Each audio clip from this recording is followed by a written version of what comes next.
Belarusian volunteers and Ukrainian artillery destroy Russian Wagner Group ammo depot in near Donetsk.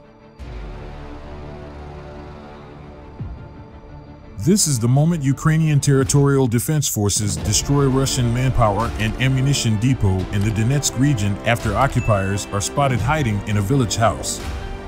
The video shows two invaders walking between houses in the village, then quickly running and hiding in one of the houses. The defenders catch wind of their movement and immediately deliver a powerful strike as they cover the house with mortar fire. Fighters from the Izium Battalion of the 113th Kharkiv Separate Brigade of Territorial Defense said they destroyed the artillery and ammunition depot of the Wagner Group in Ozerianivka, a village in the Donetsk region.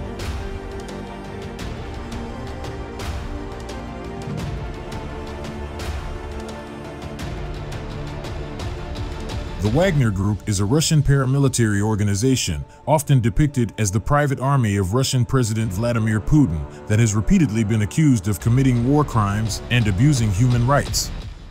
The Territorial Defense Forces said in a statement obtained by media, the enemy decided to hide from the defense forces of Ukraine in one of the buildings, but it did not work out. A precise strike destroyed the occupier along with the ammunition depot.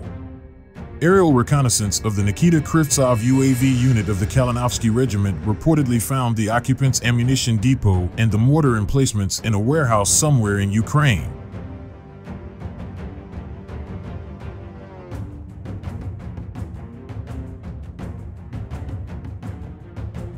The UAV unit is named after Nikita Krivtsov, a resident of Zadzina, a town in Belarus, whose lifeless body was found in a local forest shortly after the protests against the allegedly rigged presidential elections. The Kastas Kalinovsky Regiment is a military formation within the armed forces of Ukraine that consists of Belarusian volunteers who joined together and created it in March 2022 to protect Ukraine from the Russian invasion. The Kalinovsky Regiment said in a statement media obtained, as a result of the reconnaissance, the unit found the occupant's ammunition storage and two mortar emplacements. Found and destroyed, thanks to the artillery of the ZSU, Ukrainian Armed Forces, which our unit successfully corrected.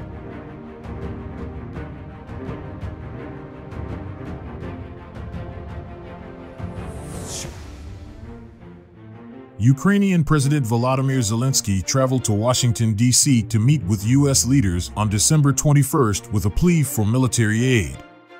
Zelensky called the tens of billions of dollars in U.S. military and economic assistance to Ukraine an investment in democracy and not charity. And the U.S. Congress is set to announce an additional aid package for Ukraine that would include nearly $45 billion US dollars, 37 billion pounds sterling. The Kremlin warned that increasing the supply of U.S. weapons to Ukraine would aggravate the war.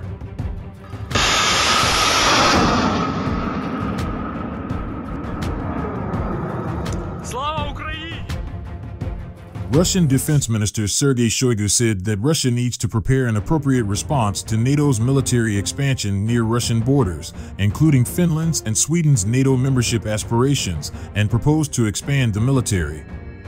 And Russian President Vladimir Putin admitted that Russian forces had faced challenges with mobilization, lack of drones, and new equipment. The head of the local grid operator in Kiev, Serhiy Kovalenko, said power outages in Ukraine's capital remain the most difficult.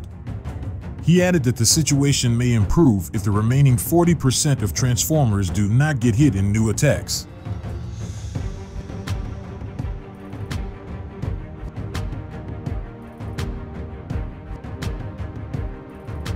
Moreover, heavy fighting has been going on in Donetsk, eastern Ukraine, as Russian forces attempt to make further advances in the region.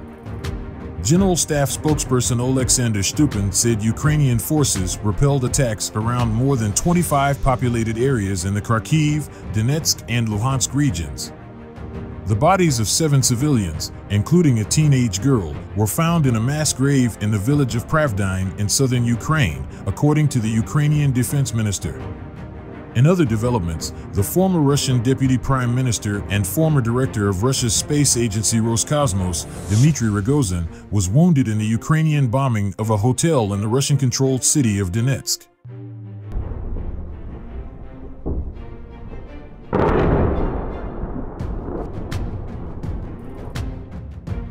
Regardless, Russia's Wagner group has breached Ukrainian lines to take control of the eastern portion of the city of Bakhmut, according to an assessment by the Institute for the Study of War, ISW. Citing Russian sources, the ISW, a U.S. think tank, said in its daily update of the war that Russian troops made marginal advances within Bakhmut and Ukraine's eastern Donbass region on Tuesday. The eastern town has been targeted by Russian President Vladimir Putin's troops for months, without much success. Leading the fight in Bakhmut are fighters recruited by the notorious mercenary unit the Wagner Group, which was founded by Putin ally Yevgeny Prigozhin.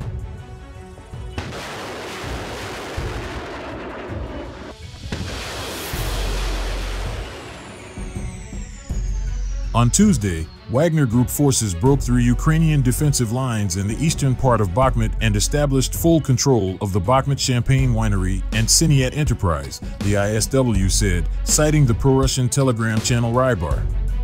Rybar reported on Tuesday that Russian assault groups are also advancing to the northeast of Bakhmut, while claiming that the command of Ukraine's armed forces are carrying out an emergency rotation of personnel to maintain combat capability.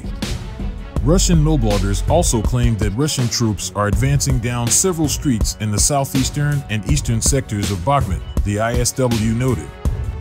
Meanwhile, the Ukrainian General Staff noted that Ukrainian troops are continuing to repel Russian assaults northeast of Bakhmut near Verkhnokamiensk, Soldar, Yakovlivka, and Bakhmutsk and south of Bakhmut near Klishchivka, Kurdyamivka, and Maersk.